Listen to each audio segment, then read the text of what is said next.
வணக்கம். பொதிகையின் செய்திகளுக்காக ஜோதிலட்சுமி. தலைப்புச் செய்திகளை பார்க்கலாம். மக்களவைத் தேர்தலில் 3ஆம் கட்ட வாக்குப்பதிவு நடைபெறும் தொகுதிகள் வேட்பு மனுக்கள் மீது இன்று பரிசீலனை.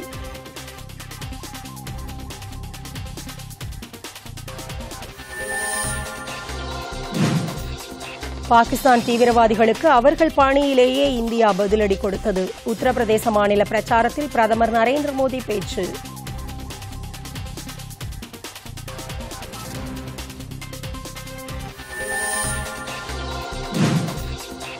ஏழை மக்களுக்கு ஆண்டுக்கு 72,000 ரூபாய் வழங்கும் திட்டத்திற்காக வருமான வரி உயர்த்தப்பட மாட்டாது. புனேயில் ராகுல் காந்தி பிரச்சாரம்.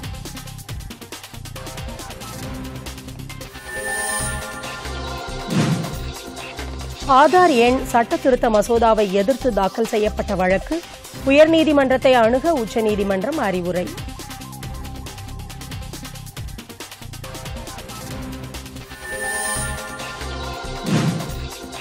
மத்தியில் நிலையான ஆட்சி அமைந்தால்தான் தமிழகத்திற்கு தேவையான நிதியை பெற முடியும். விருதுநகரில் முதலமைச்சர் எடப்பாடி பழனிசாமி பிரச்சாரம்.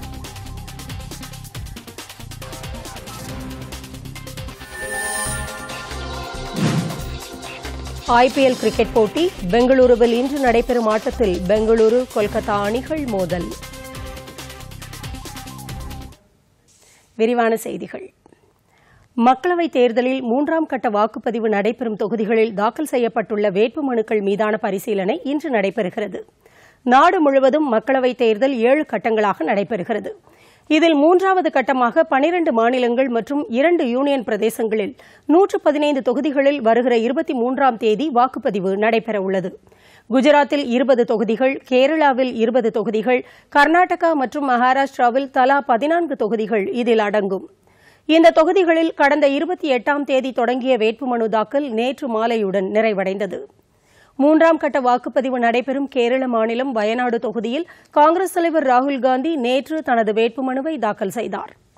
அசாம் மாநிலத்தில் கவுஹாத்தி, தூப்ரி, பார்பேடா மற்றும் கோக்ரஜ்ஹர் ஆகிய 4 மக்களவைத் தொகுதிகளில் 62 பேர் வேட்புமனு தாக்கல் செய்துள்ளனர். இதில் கவுஹாத்தி தொகுதியில் மட்டும் அதிகபட்சமாக 19 பேர் வேட்புமனு தாக்கல் செய்துள்ளனர். யூனியன் பிரதேசமான கோவா மாநிலத்தில் வடக்கு மற்றும் தெற்கு கோவா ஆகிய 2 மக்களவைத் தொகுதிகளில் போட்டியிட 16 பேர் வேட்புமனு தாக்கல் செய்துள்ளனர். இதேபோல் ஒடிசாவில் 6 மக்களவைத் தொகுதிகளில் மொத்தம் 69 வேட்புமனுக்கள் தாக்கல் செய்யப்பட்டுள்ளன. இந்த 3ஆம் கட்ட தேர்தலுக்காக தாக்கல் செய்யப்பட்டுள்ள வேட்புமனுக்கள் மீது பரிசீலனை நடைபெறுகிறது. வேட்புமனுக்களை வாபஸ் பெற வருகிற திங்கட்கிழமை கடைசி நாளாகும். சீக்கியர்களின் புனித தலமான கர்த்தார்பூர் குருத்வாரா செல்வதற்கான நேரடி பாதை அமைக்கும் திட்டம் குறித்து இந்தியா தெரிவித்த கவலைகளை பாகிஸ்தான் கருத்தில் கொள்ளவில்லை என மத்திய அரசு தெரிவித்துள்ளது. புதுதில்லியில் செய்தியாளர்களிடம் பேசிய வெளியுறவுத்துறை செய்தி தொடர்பாளர் ரவீஷ்குமார், கர்த்தார்பூர் நேரடி பாதை திட்டம் குறித்து இந்தியா கோரிய விளக்கங்களுக்கு பாகிஸ்தான் இதுவரை பதிலளிக்கவில்லை என்றார். கர்த்தார்பூர் பாதையை பயன்படுத்தி அங்கு செல்லவிருக்கும் இந்திய மக்களின் உணர்வுகளுக்கு மதிப்பளிக்க இந்தியா உறுதிபூண்டுள்ளதாகவும் அவர் குறிப்பிட்டார். கர்த்தார்பூர் பாதை தொடர்பான குழுவில் பாகிஸ்தான் சார்பில் சில சர்ச்சைக்குரிய நபர்கள் நியமிக்கப்பட்டிருப்பதாக வெளியாகும் செய்திகள் கவலைக்குரியது என்பதால்தான் இதுகுறித்து கடந்த 2ஆம் தேதி நடைபெறவிருந்த ஆலோசனைக் கூட்டம் ஒத்திவைக்கப்பட்டிருப்பதாகவும் ரவீஷ்குமார் தெரிவித்தார். சத்தீஸ்கர் மாநிலத்தில் தம்தாரி அருகேயுள்ள சாலேகாட் பகுதியில் இன்று காலை நக்சலைட்டுகளுடன் நடைபெற்ற துப்பாக்கிச் சண்டையில் மத்திய ரிசர்வ் காவல்படை வீரர் ஒருவர் உயிரிழந்தார். மற்றொரு வீரர் காயமடைந்தார். முன்னதாக சத்தீஸ்கர் மாநிலம் கங்கேர் மாவட்டத்தில் நேற்று நக்சலைட்டுகளுடன் நடைபெற்ற சண்டையில் உயிரிழந்த எல்லை பாதுகாப்பு படை வீரர்கள் 4 பேரின் உடலுக்கு அம்மாநில முதலமைச்சர் பூபேஷ் பாகல், மாநில உள்துறை அமைச்சர் தம்ரத் வாஜ் சாஹூ மற்றும் காவல்துறை உயர் அதிகாரிகள் மலர் வளையம் வைத்து அஞ்சலி செலுத்தினர். வீரர்களின் உயிரிழப்பு குறித்து ஆழ்ந்த இரங்கல் தெரிவித்துள்ள மத்திய உள்துறை அமைச்சர் ராஜ்நாத் சிங், எல்லை பாதுகாப்பு படை தலைமை இயக்குநரை தொடர்பு கொண்டு நிலைமையை கேட்டறிந்தார். உயிரிழந்த வீரர்களின் குடும்பத்தினருக்கு உதவி செய்யவும் கள நிலவரத்தை அறியவும் எல்லை பாதுகாப்பு படை தலைமை இயக்குநர் சம்பவ இடத்திற்கு நேரில் செல்லவிருப்பதாகவும் ராஜ்நாத் சிங் தமது டுவிட்டர் பதிவில் தெரிவித்துள்ளார். முந்தைய ஐக்கிய முற்போக்கு கூட்டணி ஆட்சியின்போது முக்கிய பிரமுகர்களான அகஸ்டா வெஸ்ட்லேண்ட் ஹெலிகாப்டர் கொள்முதலில் நடைபெற்றதாக கூறப்படும் முறைகேடு குறித்த வழக்கில் கைது செய்யப்பட்டுள்ள வெளிநாட்டைச் சேர்ந்த இடைத்தரகரான கிறிஸ்டியன் மைக்கேல் மீது அமலாக்கத்துறை கூடுதல் குற்றப்பத்திரிகையை தாக்கல் செய்துள்ளது. இந்த கூடுதல் குற்றப்பத்திரிகை குறித்து தில்லி சிறப்பு நீதிமன்றம் நாளை பரிசீலிக்கும் என நீதிபதி அரவிந்த் குமார் தெரிவித்துள்ளார். மைக்கேல் கிறிஸ்டியன் கடந்த ஆண்டு துபாயில் கைது செய்யப்பட்டு டிசம்பர் 22ஆம் தேதி இந்தியாவிற்கு அனுப்பி வைக்கப்பட்டார். ரஷ்ய துணை அமைச்சர் தலைமையில் புதுதில்லி வந்துள்ள தகவல் தொழில்நுட்ப குழு ஒன்று மத்திய தகவல் மற்றும் ஒலிபரப்புத்துறை செயலாளரை நேற்று சந்தித்து பேச்சுவார்த்தை நடத்தியது. ரஷ்ய டிஜிட்டல் தொழில்நுட்ப வளர்ச்சி, தகவல் பரிமாற்றம் மற்றும் ஊடக தொழில்நுட்பத்துறை துணை அமைச்சர் அலெக்சி வோலன் தலைமையில் நிபுணர் குழு ஒன்று புதுதில்லி வந்துள்ளது. இந்த குழு நேற்று மத்திய தகவல் மற்றும் ஒலிபரப்புத்துறை செயலாளர் அமித் காத்தேவை சந்தித்து இரு நாடுகளுக்கும் இடையேயான ஊடக மற்றும் பொழுதுபோக்குத்துறை ஒத்துழைப்பு குறித்து பேச்சுவார்த்தை நடத்தியது. வருடாந்திர இந்தோ ரஷ்ய ஊடக ஒத்துழைப்பு சம்மேளன மாநாட்டை நடத்துவது சம்பந்தமாகவும் பேச்சுவார்த்தைகள் நடத்தப்பட்டன. தொலைக்காட்சி செய்தி நிறுவனங்கள், மின்னணு தகவல் பரிமாற்ற தளங்கள், பத்திரிகையாளர்கள் இடையிலான தகவல் பரிமாற்றங்கள் துறைகளில் இரு நாடுகளுக்கு இடையே ஒத்துழைப்பை வலுப்படுத்துவது சம்பந்தமாக பேச்சுவார்த்தை நடைபெற்றது. இந்த வருட இறுதியில் புதுதில்லியில் நடைபெறவிருக்கும் சர்வதேச திரைப்பட திருவிழாவின் பொன்விழா ஆண்டு விழா இரு நாடுகளின் திரைப்பட தொழில்நுட்ப திறன் மற்றும் படைப்பு திறனை உலக நாடுகளுக்கு பறைசாற்றும் விதத்தில் அமையும் என்று அமித் காரே பேச்சுவார்த்தையில் குறிப்பிட்டார். இந்த பேச்சுவார்த்தையில் பிரசார் பாரதியின் தலைமை செயல் அதிகாரி சசி சேகர் வெம்பட்டி, தூர்தர்ஷன் இயக்குநர் சுப்ரியா சாஹூ, அகில இந்திய வானொலியின் இயக்குநர் ஜெனரல் ஷெஹர்யார் மற்றும் உயர் அதிகாரிகள் பலர் கலந்து கொண்டனர். எல்லை தாண்டி மீன்பிடித்ததாக கூறி தமிழக மீனவர்கள் 18 பேரை இலங்கை கடற்படையினர் கைது செய்துள்ளனர். நெடுந்தீவு அருகே 16 கடல் மைல் தொலைவில் நேற்றிரவு தமிழக மீனவர்கள் மீன்பிடித்துக் கொண்டிருந்தனர். அப்போது அங்கு வந்த இலங்கை கடற்படையினர் சர்வதேச கடல் எல்லையை தாண்டி மீன்பிடித்ததாக கூறி படகில் இருந்த தமிழக மீனவர்கள் 18 பேரையும் கைது செய்தனர். அவர்களின் 3 விசைப்படகுகளையும் பறிமுதல் செய்தனர். காங்கேசன் துறைமுகத்திற்கு கொண்டு செல்லப்பட்ட மீனவர்கள் யாழ்ப்பாண மீன்வளத்துறை அதிகாரிகளிடம் ஒப்படைக்கப்படுவார்கள் என்றும் விசாரணைக்கு பிறகு அவர்கள் மருத்துவ சோதனைக்கு உட்படுத்தப்பட்டு சிறையில் அடைக்கப்படுவார்கள் என்றும் இலங்கை கடற்படை அதிகாரிகள் தெரிவித்தனர். கடந்த 2018ஆம் ஆண்டு ஜனவரி மாதம் முதல் இதுவரை 100க்கும் மேற்பட்ட தமிழக மீனவர்கள் கைது செய்யப்பட்டுள்ளனர் என்பது குறிப்பிடத்தக்கது. ஆதார் எண்ணை கட்டாயமாக்கும் சட்ட திருத்த மசோதாவை எதிர்த்து தாக்கல் செய்யப்பட்ட மனுவை விசாரணைக்கு ஏற்க உச்சநீதிமன்றம் மறுத்துவிட்டது. வங்கிக் கணக்குகளை தொடங்கவும், செல்போன் சிம் கார்டுகளை பெறவும் ஆதார் எண்ணை அடையாளமாக குறிப்பிட வேண்டியது அவசியம் என்பதை வலியுறுத்தும் ஆதார் சட்ட திருத்த மசோதாவுக்கு குடியரசுத் தலைவர் ராம்நாத் கோவிந்த் கடந்த மார்ச் மாதம் 3ஆம் தேதி ஒப்புதல் அளித்தார். ஆனால் இந்த சட்டத்திருத்த மசோதாவை எதிர்த்து உச்சநீதிமன்றத்தில் வழக்கு தொடரப்பட்டது. மனுதாரர்கள் சார்பாக உச்சநீதிமன்றத்தில் ஆஜரான மூத்த வழக்கறிஞர் மனு சிங்வி இது ஒரு தேசிய முக்கியத்துவம் வாய்ந்த பிரச்சினை என்றும் நாடு முழுவதும் எதிரொலிக்கக்கூடிய பிரச்சினை என்பதால் உச்சநீதிமன்றம் இதில் தலையிட வேண்டும் என்றும் வாதாடினார். இருப்பினும் இதனை உச்சநீதிமன்ற நீதிபதிகள் எஸ்.ஏ. பாப்தே மற்றும் எஸ்.ஏ. நசீர் அடங்கிய டிவிஷன் பெஞ்ச் ஏற்கவில்லை. இந்த விவகாரம் தொடர்பாக மனுதாரர்கள் உயர்நீதிமன்றத்தை அணுகலாம் என்று நீதிபதிகள் தெரிவித்தனர். இந்த விவகாரத்தில் உயர்நீதிமன்றத்தின் கருத்தை தெரிந்து கொள்ள வேண்டியது அவசியம் என்று கூறிய நீதிபதிகள் உயர்நீதிமன்றத்தை அணுக ஏதுவாக மனுவை வாபஸ் பெறவும் அனுமதி அளித்தனர். இனி தேர்தல் செய்திகள்.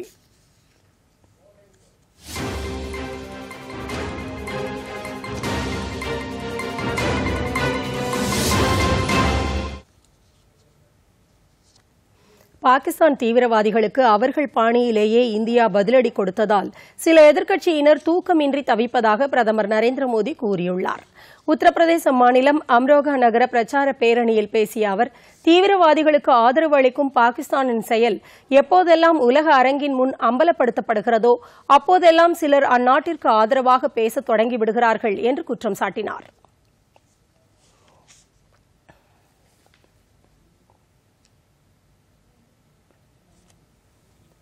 பிஜேபி மற்றும் அதன் தலைமையிலான தேசிய ஜனநாயக கூட்டணி வேட்பாளர்களை ஆதரித்து பிரதமர் நரேந்திர மோடி இன்று உத்தரப்பிரதேச மாநிலத்தில் பிரச்சாரம் மேற்கொண்டு வருகிறார். சஹரன்பூரில் நடைபெறும் பிரச்சார பேரணியிலும் பிரதமர் இன்று பங்கேற்கிறார். தலைவர்களின் தீவிரமான பிரச்சாரத்தால் உத்தரப்பிரதேச மாநிலத்தில் பிரச்சாரம் உச்சக்கட்டத்தை எட்டியுள்ளது. நாட்டின் வடகிழக்கு மாநிலங்களில் அமைதி மற்றும் முன்னேற்றத்தை பிஜேபி அரசு கொண்டு வந்துள்ளதாக பிஜேபி தலைவர் அமித் ஷா தெரிவித்துள்ளார். வடகிழக்கு மாநிலங்களான அருணாச்சல பிரதேசம், மணிப்பூர், அசாம் மாநிலங்களில் பிரச்சாரம் மேற்கொண்டுள்ள அவர் சங்க்லாங் நகரில் செய்தியாளர்களிடம் பேசுகையில், நரேந்திர மோடி தலைமையிலான அரசு கடந்த 5 ஆண்டுகளில் வடகிழக்கு மாநிலங்களை தீவிரவாதிகளின் பிடியிலிருந்து மீட்டு வளர்ச்சிப் பாதையில் கொண்டு சென்றுள்ளது என்று கூறினார். எல்லையில் தீவிரவாதிகளின் ஊடுருவை தடுத்து நிறுத்தியதால் அருணாச்சல் மாநிலத்தில் நிலையான அரசியல் தன்மை ஏற்பட்டுள்ளதாகவும் அவர் தெரிவித்தார். மோடி அரசில் இடம்பெற்றுள்ள அமைச்சர்கள் 15 நாட்களுக்கு ஒருமுறை வடகிழக்கு மாநிலங்களுக்கு சென்று அங்குள்ள மக்களின் குறைகளை தீர்த்து வருவதாகவும் அமித் ஷா கூறினார். வறுமை கோட்டிற்கு கீழ் வாழும் மக்களுக்கு ஆண்டொன்றுக்கு 72,000 ரூபாய் வழங்கும் நியாய் திட்டத்திற்காக வருமான வரி உயர்த்தப்பட மாட்டாது என்று காங்கிரஸ் தலைவர் ராகுல்காந்தி தெரிவித்துள்ளார். புனேயில் பிரச்சாரம் மேற்கொண்டு வரும் ராகுல்காந்தி இன்று அங்குள்ள கல்லூரி ஒன்றில் மாணவர்கள் மத்தியில் உரையாற்றியபோது இதனை தெரிவித்தார். மத்தியில் காங்கிரஸ் கட்சி ஆட்சிக்கு வந்தால் நாட்டில் வாழும் 25 கோடி ஏழை மக்களுக்கு ஆண்டுக்கு 72,000 ரூபாய் வழங்கப்படும் என்று தாம் அறிவித்தது சாத்தியமான திட்டம்தான் என்று கூறிய அவர், நடுத்தர மக்களை பாதிக்கும் வகையில் இதற்காக வருமான வரியை காங்கிரஸ் கட்சி உயர்த்தாது என்றும் உறுதியளித்தார். இந்த திட்டம் நாட்டின் வறுமையை ஒழிக்க நடத்தப்படவிருக்கும் துல்லிய தாக்குதல் என்றும் ராகுல்காந்தி வர்ணித்தார். இந்த திட்டத்திற்கு தேவையான நிதி ஆதாரத்தை எப்படி பெறுவது என்பது துல்லியமாக கணக்கிடப்பட்டுள்ளதாகவும் அனைத்து தரப்பு பிரதிநிதிகளுடன் விரிவான ஆலோசனை நடத்திய பிறகே காங்கிரஸ் கட்சியின் தேர்தல் அறிக்கை தயாரிக்கப்பட்டிருப்பதாகவும் அவர் குறிப்பிட்டார்.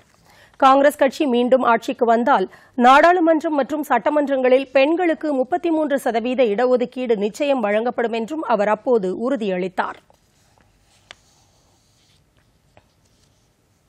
உத்தரப்பிரதேச மாநிலத்தில் போட்டியிடும் காங்கிரஸ் வேட்பாளர்களை ஆதரித்து அக்கட்சியின் பொதுச் செயலாளர் பிரியங்கா காந்தி அம்மாநிலத்தில் உள்ள காசியாபாத்தில் இன்று வாகன பிரச்சாரம் மேற்கொண்டு வருகிறார்.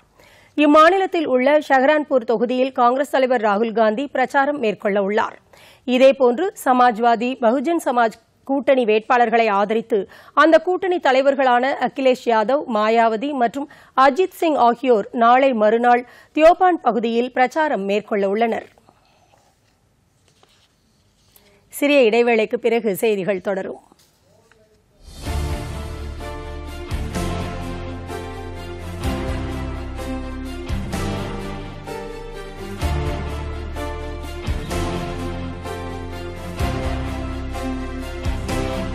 மக்கள் தீர்ப்பு 2019 பொதிகை தொலைக்காட்சியின் செய்திப் பிரிவு வழங்கும் மக்களவைத் தேர்தல் சிறப்பு நிகழ்ச்சி.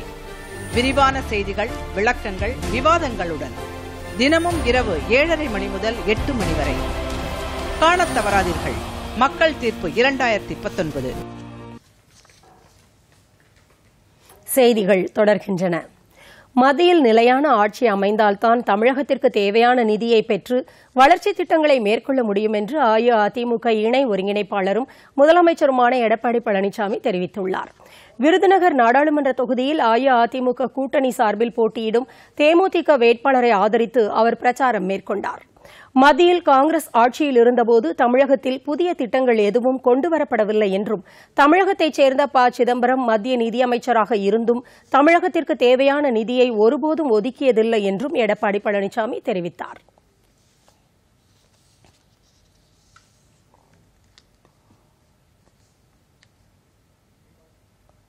மக்களவைத் தேர்தலை முன்னிட்டு மார்க்சிஸ்ட் கம்யூனிஸ்ட் கட்சியின் சார்பில் தேர்தல் அறிக்கையை அக்கட்சியின் மாநில செயலாளர் பாலகிருஷ்ணன் இன்று வெளியிட்டார். அப்போது பேசிய அவர், நாட்டில் அனைத்து மதத்தவரும் சுதந்திரமாக வாழ மத்தியில் மதச்சார்பற்ற ஆட்சி அமைக்க முக்கியத்துவம் கொடுக்கப்படும், வேலைவாய்ப்பு பெறுவது அடிப்படை உரிமையாக்கப்படும் என்று தெரிவித்தார். ராஜீவ் கொலை வழக்கில் சிறையில் உள்ள 7 தமிழர்களை விடுதலை செய்ய வலியுறுத்தப்படும், தாய்மொழி கல்வி கட்டாயமாக்கப்படும், சுற்றுச்சூழலுக்கு பாதிப்பை ஏற்படுத்தும் ஹைட்ரோ கார்பன் திட்டத்திற்கு தடை விதிக்கப்படும், ஸ்டெர்லைட் ஆலை நிரந்தரமாக மூட நடவடிக்கை எடுக்கப்படும் போன்ற அறிவிப்புகளை அவர் வெளியிட்டார்.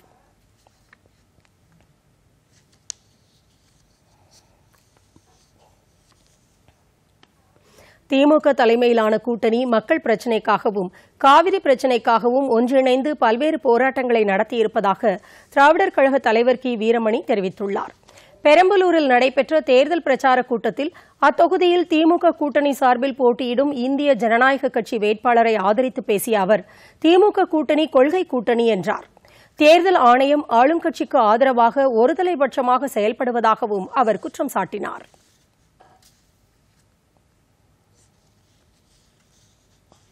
நாடு முழுவதும் கடந்த ஒரு வாரத்தில் மட்டும் 10 லட்சம் புதிய வாக்காளர்கள் சேர்க்கப்பட்டுள்ளதாக தேர்தல் ஆணையம் தெரிவித்துள்ளது. இவர்களில் சுமார் 4 லட்சம் பேர் முதன்முறையாக வாக்களிக்கக்கூடியவர்கள் என்றும் துணை தேர்தல் ஆணையர் சந்தீப் சக்சேனா தெரிவித்துள்ளார். புதுதில்லியில் நேற்று செய்தியாளர்களிடம் பேசிய அவர், கடந்த மார்ச் 10ஆம் தேதி தேர்தல் தேதி அறிவிக்கப்பட்டபோது 90 கோடி வாக்காளர்களின் பெயர் வாக்காளர் பட்டியலில் இடம்பெற்றிருந்ததாக கூறினார். மேலும் 61 லட்சம் மாற்றுத்திறனாளி வாக்காளர்கள் வாக்களிக்க தேவையான அனைத்து நடவடிக்கைகளும் மேற்கொள்ளப்பட்டிருப்பதாகவும் அவர் தெரிவித்தார். வருகிற 11ஆம் தேதி நடைபெறவுள்ள முதற்கட்ட வாக்குப்பதிவு மற்றும் தமிழகம் உள்ளிட்ட மாநிலங்களில் 18ஆம் தேதி நடைபெறவுள்ள 2ஆம் கட்ட வாக்குப்பதிவை சுமூகமாக நடத்துவதற்கு தேவையான அனைத்து ஏற்பாடுகளும் செய்யப்பட்டு வருவதாக குறிப்பிட்ட சந்தீப் சக்சேனா, இந்த இரு கட்டங்களில் மொத்தம் 2900 வேட்பாளர்கள் களத்தில் உள்ளதாகவும் தெரிவித்தார்.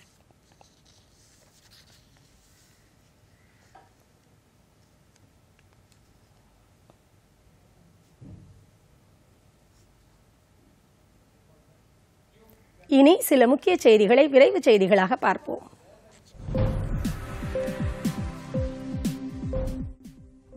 காஞ்சிபுரம் மக்களவைத் தொகுதி மற்றும் திருப்போரூர் சட்டப்பேரவை தொகுதி தேர்தல்களுக்கு பயன்படுத்தப்படும் வாக்குப்பதிவு இயந்திரங்களை சுழற்சி முறையில் தேர்வு செய்யும் பணிகள் அனைத்துக் கட்சியினர் முன்னிலையில் நடைபெற்றது. காஞ்சிபுரம் மாவட்டத்தில் மொத்தம் 1122 வாக்குச்சாவடிகள் அமைக்கப்பட்டுள்ளன.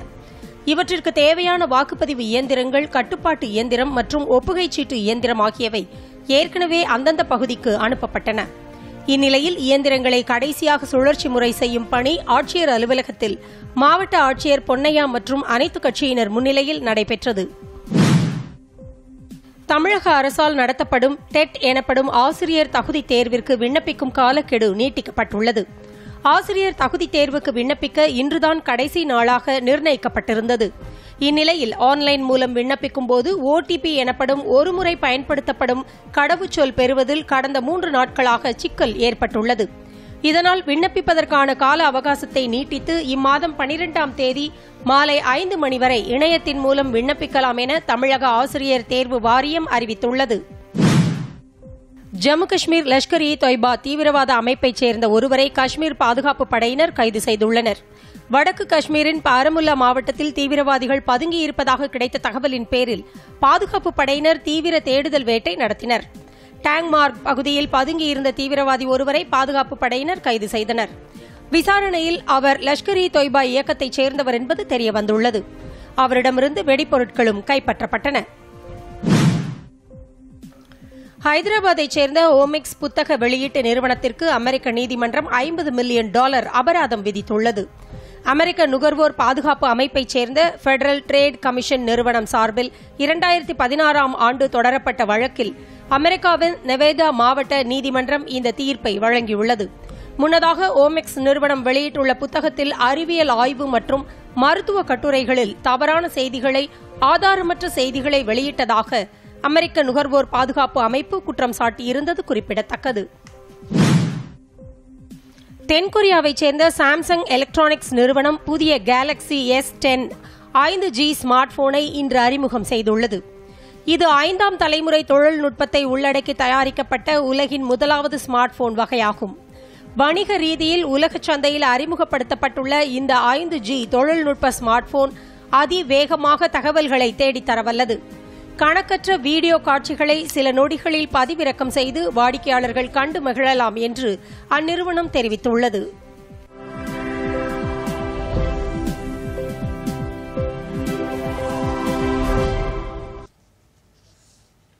இனி உலகச் செய்திகள்.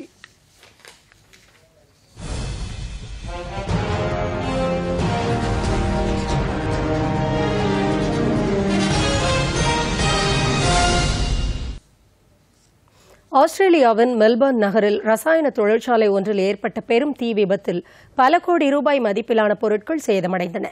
கொழுந்துவிட்டு எரியும் தீயை அணைக்கும் பணியில் 125க்கும் மேற்பட்ட தீயணைப்பு படையினர் ஈடுபட்டுள்ளனர். அந்த தொழிற்சாலையில் ஆபத்தான ரசாயன பொருட்கள் மற்றும் எளிதில் தீப்பற்றக்கூடிய பொருட்கள் இருப்பதால் தீயை அணைக்க மேலும் சில நாட்கள் ஆகும் என தீயணைப்பு படையினர் தெரிவித்துள்ளனர். இந்த விபத்து காரணமாக தொழிற்சாலையை சுற்றியுள்ள பகுதி முழுவதும் புகை மண்டலமாக காட்சியளிப்பதுடன் தொழிற்சாலை கட்டிடமும் இடிந்து விழும் நிலையில் உள்ளது. தொழிற்சாலையின் உட்பகுதிக்கு செல்வது வீரர்களின் படையினரின் உயிருக்கு ஆபத்தாக முடியும் என்பதால் வெளியிலிருந்தே தீயை அணைக்கும் பணியில் ஈடுபட்டுள்ளதாகவும் மெல்பர்ன் தீயணைப்பு துறையினர் தெரிவித்துள்ளனர்.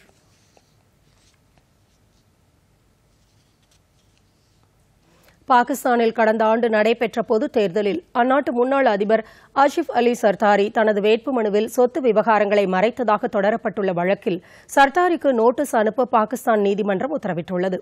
கடந்த பொதுத் தேர்தலில் சிந்து மாகாணத்தில் போட்டியிட்டு சர்தாரி வெற்றி பெற்றார்.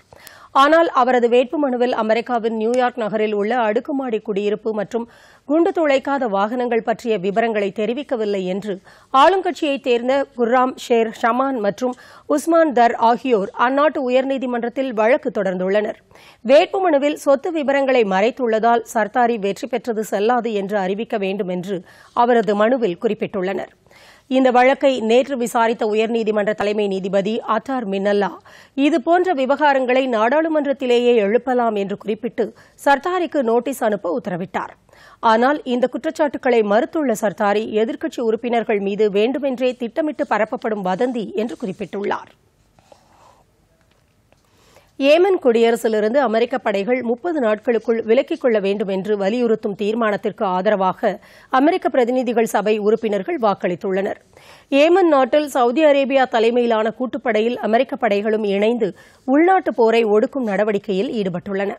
ஆனால் இந்த நடவடிக்கையால் ஏமன் நாட்டில் சுமார் 1.5 கோடி மக்கள் பாதிக்கப்பட்டிருப்பதாகவும் 10,000க்கும் மேற்பட்ட மக்கள் உள்நாட்டு போரினால் கொல்லப்பட்டிருப்பதாகவும் உலக சுகாதார நிறுவனம் தெரிவித்துள்ளது. இதனால் ஏமன் நாட்டிலிருந்து அமெரிக்க படைகள் விலக்கிக் கொள்ளப்பட வேண்டும் என்ற கோரிக்கை வலுத்து வருகிறது.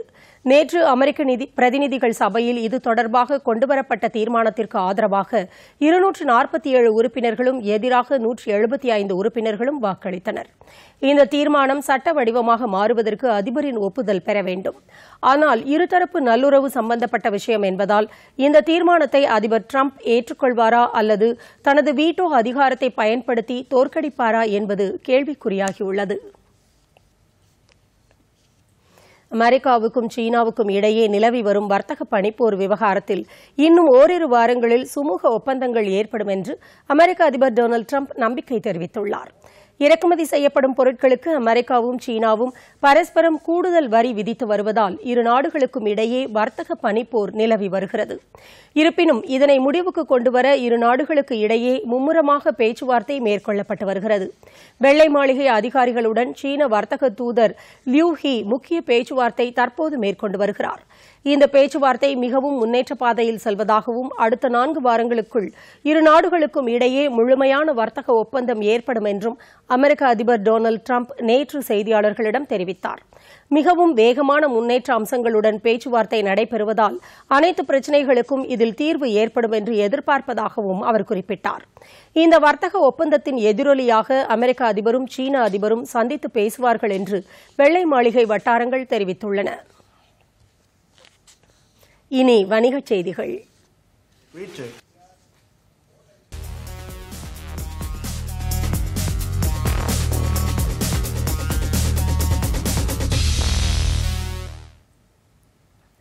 நாட்டில் பண மதிப்பிழப்பு நடவடிக்கையால் வருமான வரி செலுத்துவோரின் எண்ணிக்கை குறைந்ததாக கூறப்படும் தகவல்களை மத்திய நேரடி வரிகள் வாரியம் மறுத்துள்ளது.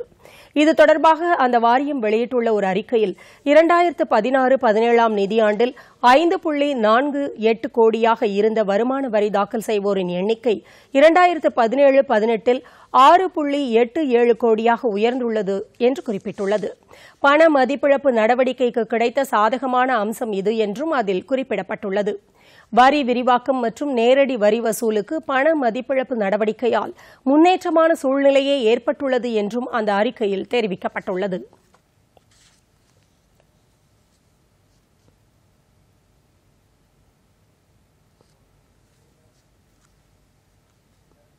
பங்குச்சந்தைகள் இன்று ஏற்றத்துடன் தொடங்கின. மும்பை பங்குச்சந்தை குறியீட்டு எண் சென்செக்ஸ் 119 புள்ளிகள் அதிகரித்து 38,804 புள்ளிகளாக உள்ளது. தேசிய பங்குச்சந்தையான நிப்டியும் 47 புள்ளிகள் அதிகரித்து 11,645 புள்ளிகளாக உள்ளது.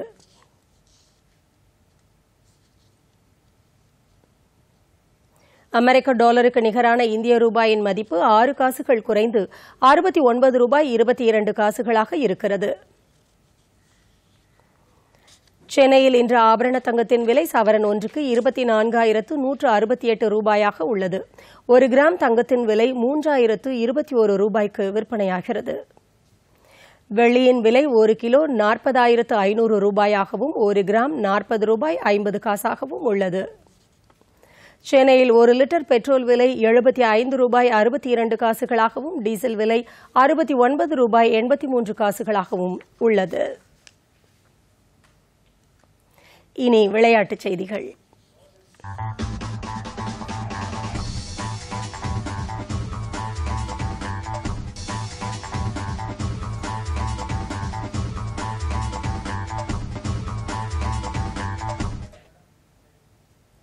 ஐபிஎல் கிரிக்கெட் போட்டியில் பெங்களூருவில் இன்று இரவு 8 மணிக்கு நடைபெறும் ஆட்டத்தில் பெங்களூரு ராயல் சேலஞ்சர்ஸ் அணி கொல்கத்தா நைட் ரைடர்ஸ் அணியை எதிர்கொள்கிறது.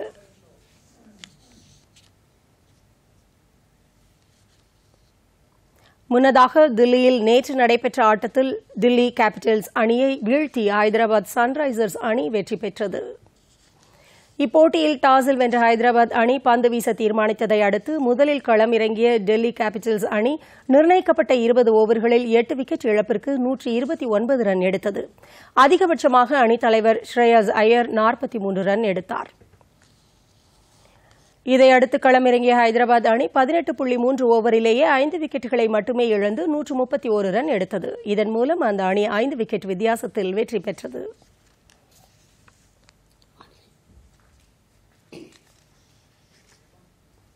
இனி வானிலை.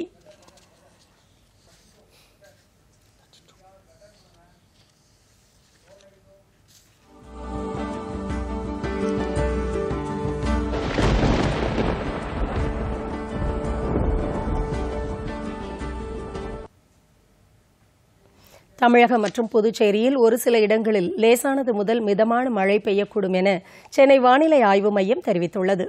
தமிழகத்தின் டெல்டா மாவட்டங்களான தஞ்சாவூர், திருவாரூர், நாகப்பட்டினம் பகுதிகளில் அடுத்த சில நாட்களுக்கு லேசான மழை பெய்ய வாய்ப்புள்ளதாகவும் வானிலை ஆய்வு மையம் தெரிவித்துள்ளது. சென்னையை பொறுத்தவரை அதிகாலை நேரத்தில் ஒரு சில இடங்களில் வானம் மேகமூட்டத்துடன் காணப்படும் என்றும் அதிக அளவாக 35 டிகிரி செல்சியஸ் வெப்பநிலை இருக்கும் என்றும் குறைந்த அளவாக 22 டிகிரி செல்சியஸ் வெப்பநிலை பதிவாகும் என்றும் வானிலை ஆய்வு மையம் தெரிவித்துள்ளது. மீண்டும் தலைப்புச் செய்திகள்.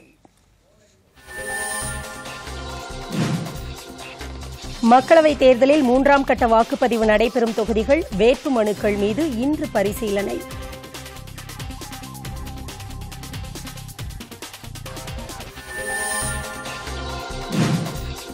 பாகிஸ்தான் தீவிரவாதிகளுக்கு அவர்கள் பாணியிலேயே இந்தியா பதிலடி கொடுத்தது. உத்தரப்பிரதேச மாநில பிரச்சாரத்தில் பிரதமர் நரேந்திர மோடி பேச்சு.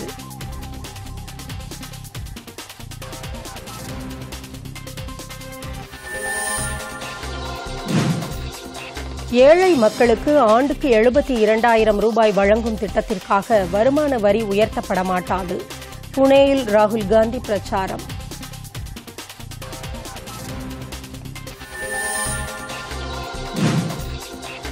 ஆதார் எண் சட்ட திருத்த மசோதாவை எதிர்த்து தாக்கல் செய்யப்பட்ட வழக்கு உயர்நீதிமன்றத்தை அணுக உச்சநீதிமன்றம் அறிவுரை.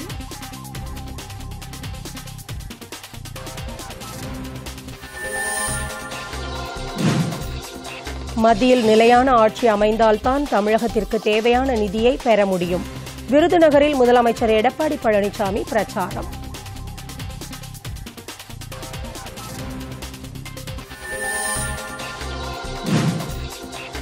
ஐபிஎல் கிரிக்கெட் போட்டி பெங்களூருவில் இன்று நடைபெறும் ஆட்டத்தில் பெங்களூரு, கொல்கத்தா அணிகள் மோதல். பொதிகையின் செய்திகளை யூடியூபில் தமிழ் நியூஸ் தூர்தர்ஷன் என்ற சேனலிலும், ட்விட்டரில் Tamil news Doordarshan @DD news Chennai என்ற பக்கத்திலும் காணலாம். இத்துடன் இந்த செய்தி அறிக்கை நிறைவு பெறுகிறது. எமது அடுத்த செய்தி அறிக்கை மாலை 6 மணிக்கு. வணக்கம்.